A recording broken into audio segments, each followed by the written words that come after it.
tinggalkan kemaksiatan. Nanti coba catat apa-apa saja yang menjadi dosa kita selama ini. Karena orang ini punya dosa yang berbeda-beda, betul? Ada yang rajin sholat tapi masih buka aurat. Ada yang rajin puasa tapi sholat masih lalai.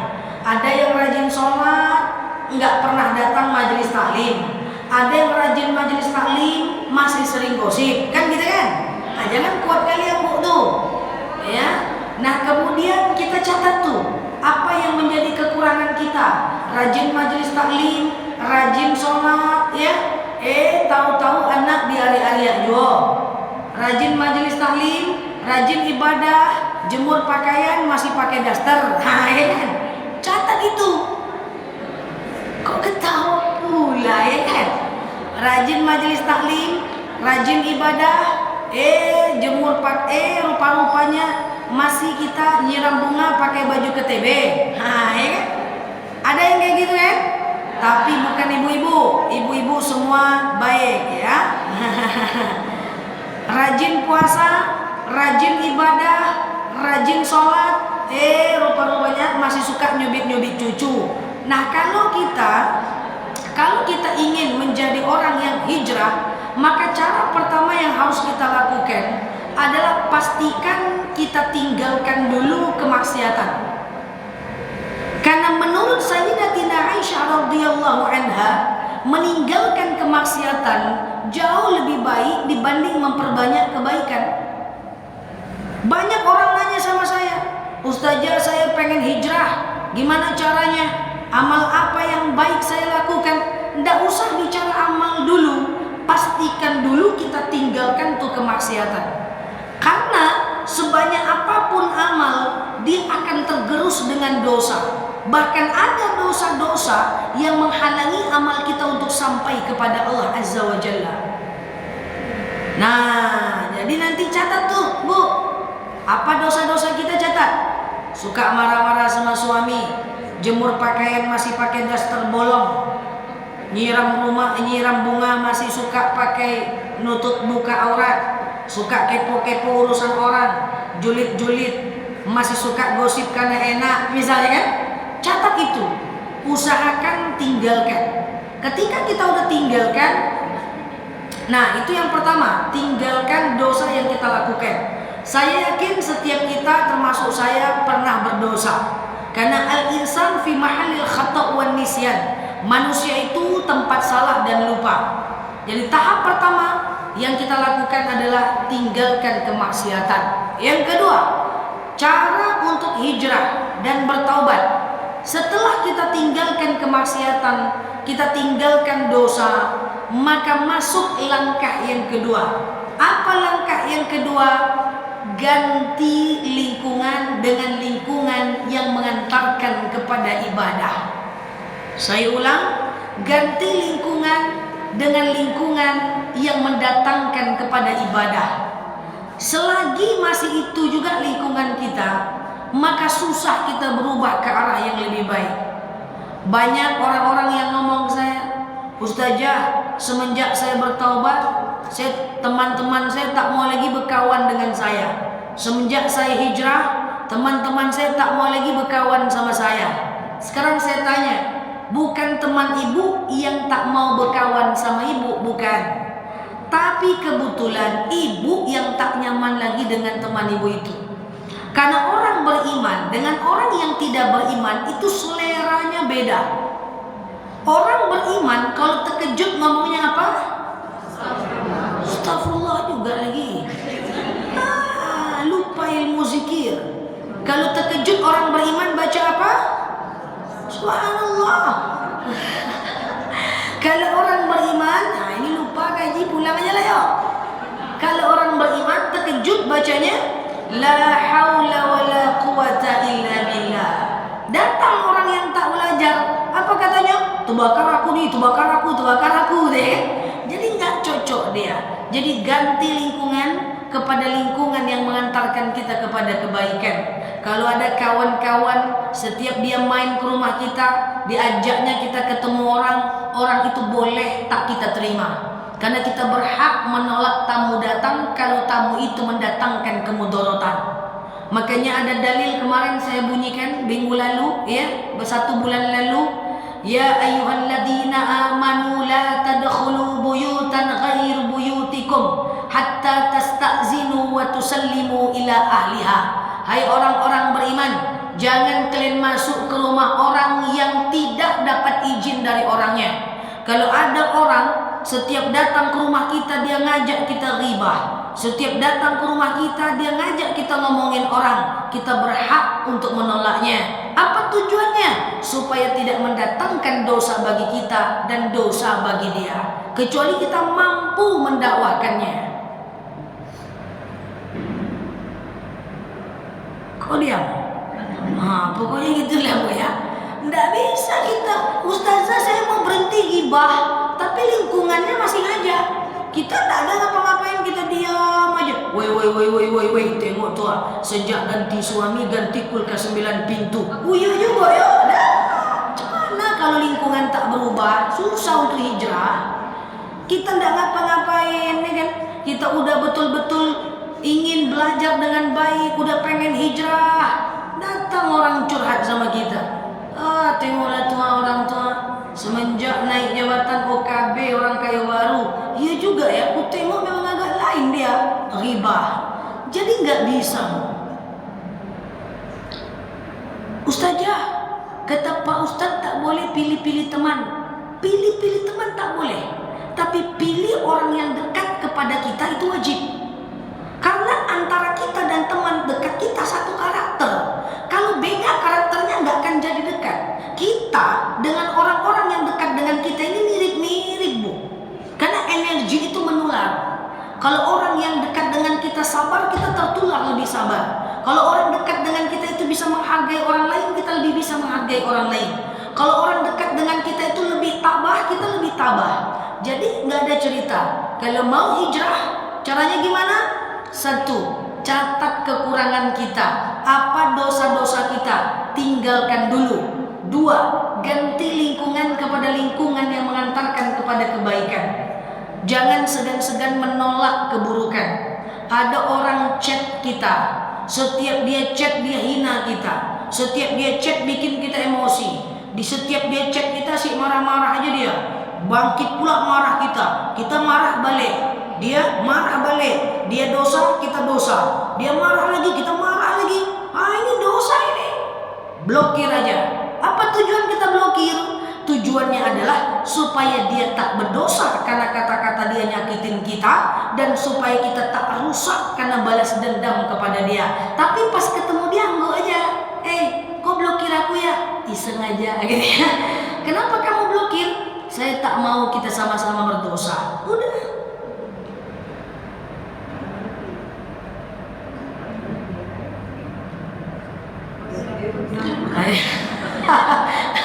Ya dia nangis lagi gitu Bu, supaya dia tak berdosa, kita tak berdosa.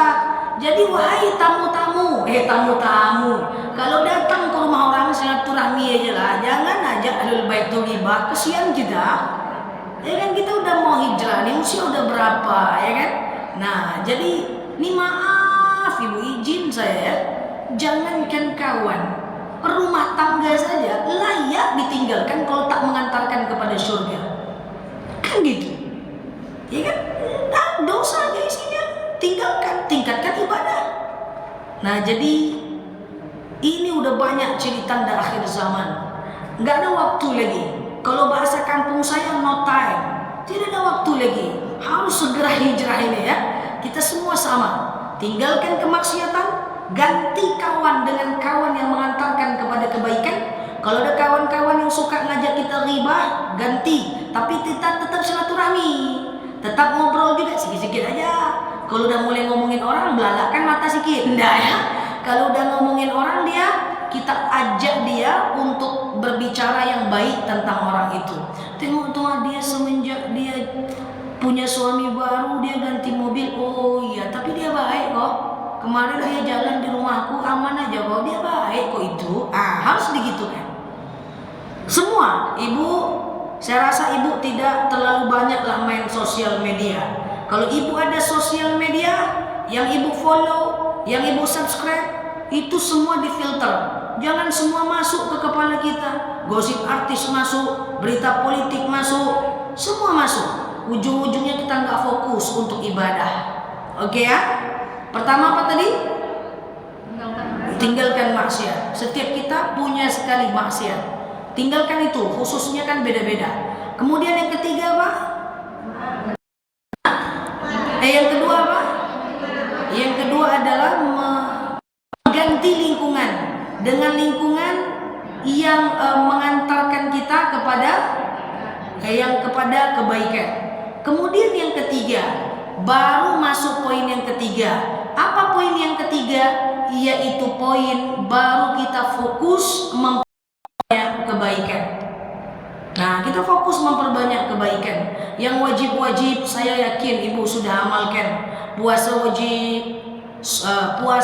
wajib kita lakukan. Kemudian selanjutnya puasa wajib kita lakukan. Coba saya nggak pengen ada di antara kita yang tidak lagi mengganti puasa wajib. Wajar hidup kita gini-gini aja. Karena kita tidak menjalankan Allah. Nggak nalar di otak saya. Walaupun banyak yang melakukan itu saya pahami. Coba saya tanya Bu, dalam 1 tahun berapa hari Bu? 365 hari. Dalam 365 hari berarti 12 bulan. Berapa bulan kita wajib puasa Bu? Berapa bulan? 1 bulan berarti 30. Dalam 12 bulan kita wajib puasa 30 hari. Lalu karena kita haid, katakan kita nggak puasa 1 minggu 7 hari, oke? Kalau kita nggak puasa 1 minggu karena haid, berapa lama Allah waktu ganti? 11 bulan, berarti 335 hari. Yang diganti tadi berapa hari? 7 hari. Waktu menggantinya berapa? 330 hari. Bisa ndak terganti? Itu kan sakti itu. Itu kan luar biasa itu. Nggak nalar kan? Tapi itulah banyak manusia yang lalai. Terus dia pengen hidupnya tenang. Dia pengen hidup sementara hak Allah saja tak dikerjakan. Bisa bertahun-tahun. Coba ya, yang lalu biar berlalu. Jangan gitu kali nengok saya, biasa-biasa aja lah. Nah, ya kan 7 hari, gantinya 330 hari. Nggak kita lakukan. Ujung-ujungnya apa? Kita bingung, kok hidup kita nih gini-gini aja ya. Kok gini-gini kali hidupnya ya. Kok nggak ada tenang-tenangnya ya. Padahal hak Allah nggak kita kerjakan. Coba jawab, sehari ada berapa jam? 24 jam. Dalam 24 jam sholat wajib berapa kali? Berapa kali? 5 kali. Kalau bacanya kul aja berapa menit? Katakan 10 menit. Itu udah mantap tuh, tumaninahnya udah lama tuh 10 menit. 10 menit kali 5 50 menit. Waktu tadi berapa?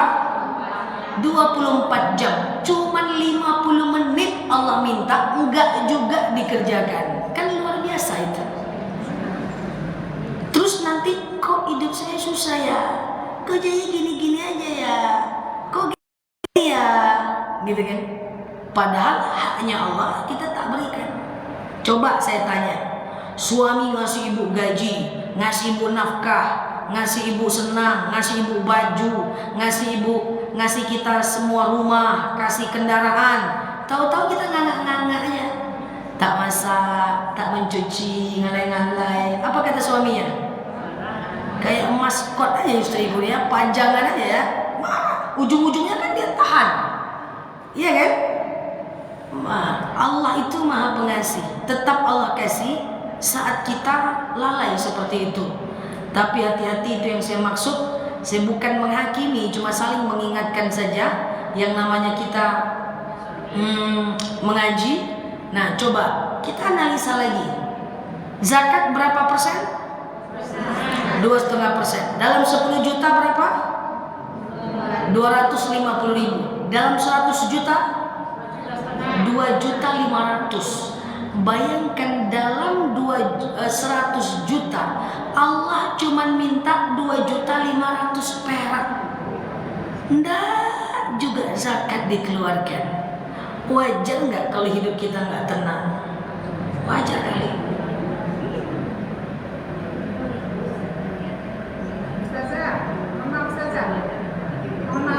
Tafadhal. Tafadhal. Masalah zakat Ustazah. Tafadhal. Ada sebagian yang mengatakan Ustaz, kalau uangnya itu tetap sekali saja kita mengeluarkan. Ada sebagian yang bilang terus. Oh, zakat tabungan. Tabungan. Tabungan. Kalau yang 10 juta tadi zakat bulanan, profesi. Yang ibu tanyakan zakat Zakat simpanan. zakat tabungan. Zakat tabungan kalau emasnya sudah kalau tabungannya udah senilai di atas 85 gram emas. Kan kayak gitu ya. Sudah di atas senilai 85 gram emas. Nah, katakanlah 1 juta 1 gram pura-puranya ya. Kali 1 gram 1 juta berarti katakan ibu punya 100 juta. Ya 100 gram itu dikeluarkan setiap tahun atau sekali seumur hidup. Kalau dia berbentuk uang, Ustaz. kalau dia berbentuk uang sekali setahun atau sekali seumur hidup, selagi di atas 85 gram keluarkan 2,5%. Itu beda dengan emas tiap tahun. Itu beda dengan emas yang perhiasan sekali seumur hidup. Tapi kalau emas logam mulia setiap tahun juga. Tapi kalau uang Tahun. setiap tahun. Iya. Iya. Yang seumur hidup Cuman perhiasan emas dalam bentuk gelang, dalam bentuk kalung, dalam bentuk subang, ya. Iya, walaupun tidak pakai, tapi jelmaannya adalah perhiasan. Kalau dia sifatnya adalah perhiasan. Nah, Ustazah, ada yang mengatakan kalau dipakai di kalung, dipakai di pinggang, dipakai di tangan, dipakai di subang, itu tidak perlu dizakatkan. Katanya, itu bukan kalau tidak terpakai, Bu. Kalau tidak terjual. Paham ya? Nah, jadi dalam dalil itu dikatakan terpakai itu maksudnya adalah kalau tidak dijual. Jadi kalau emas itu tidak dijual, walaupun kita gunakan, maka kita wajib zakat. Nah, karena pemahaman kalau nggak dipakai, kalau dipakai nggak wajib zakat.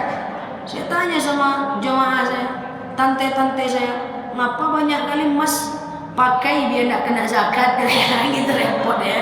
Nah, ya betul seperti itu pemahaman yang ada. Pakai biar nggak kena zakat.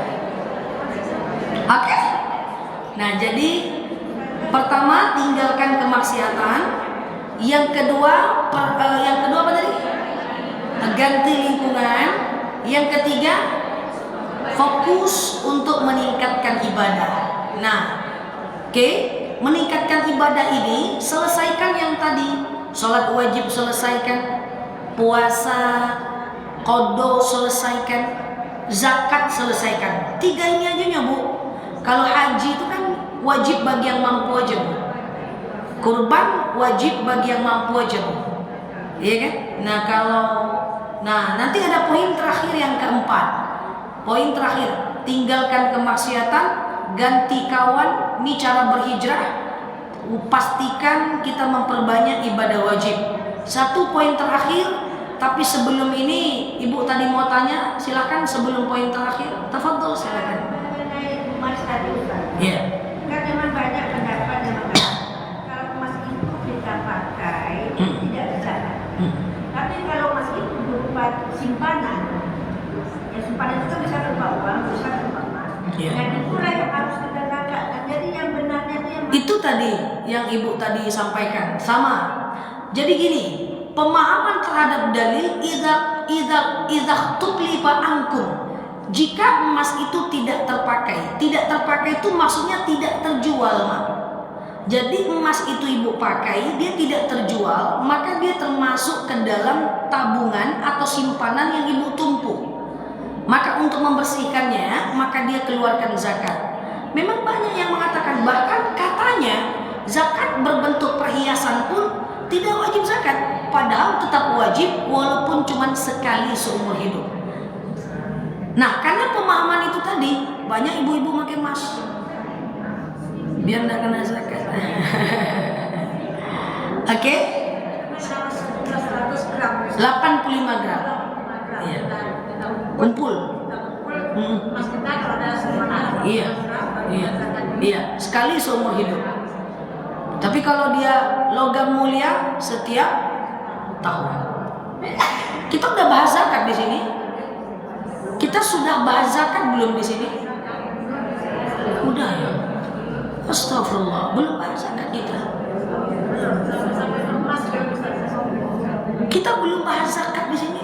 Zakat emas, zakat profesi.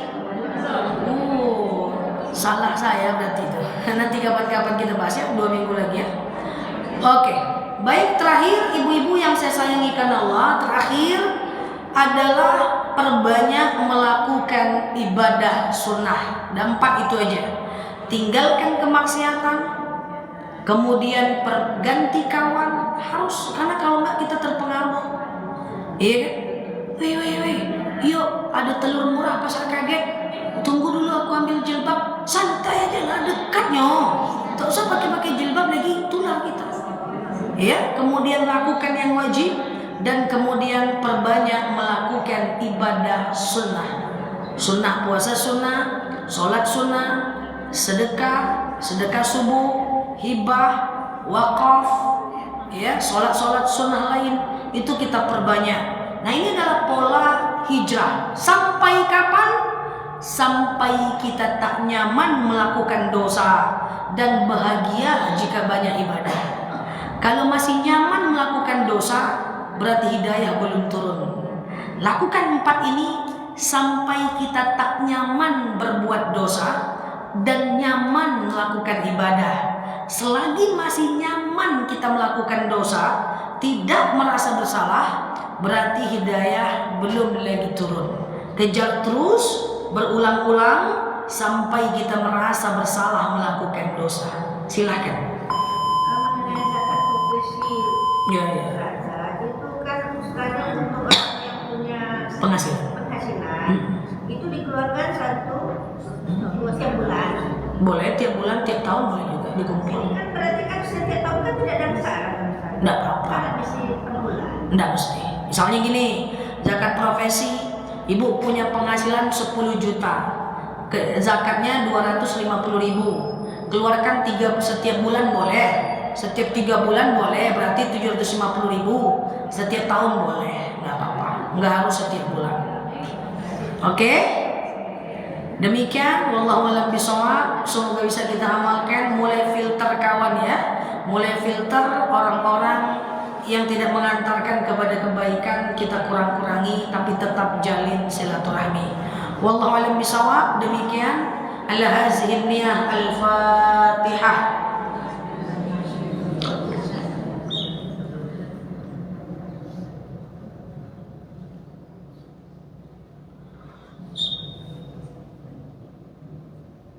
Amin ya Allah, amin ya Rahman, amin amin ya mujib sa'ilin. Allahumma salli ala Sayyidina Muhammad wa ala ali Muhammad.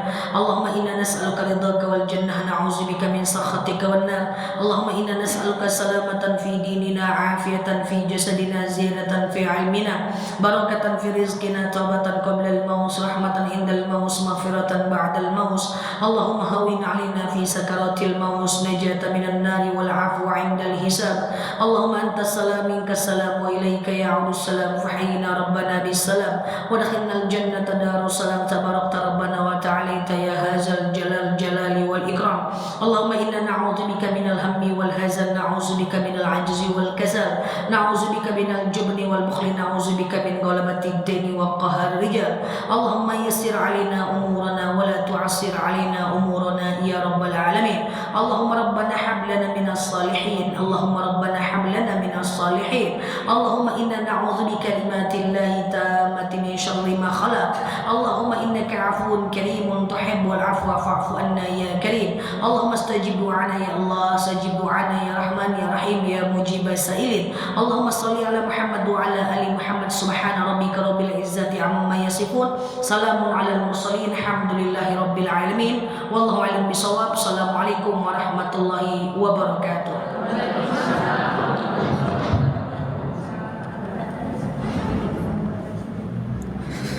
Halo teman-teman semuanya.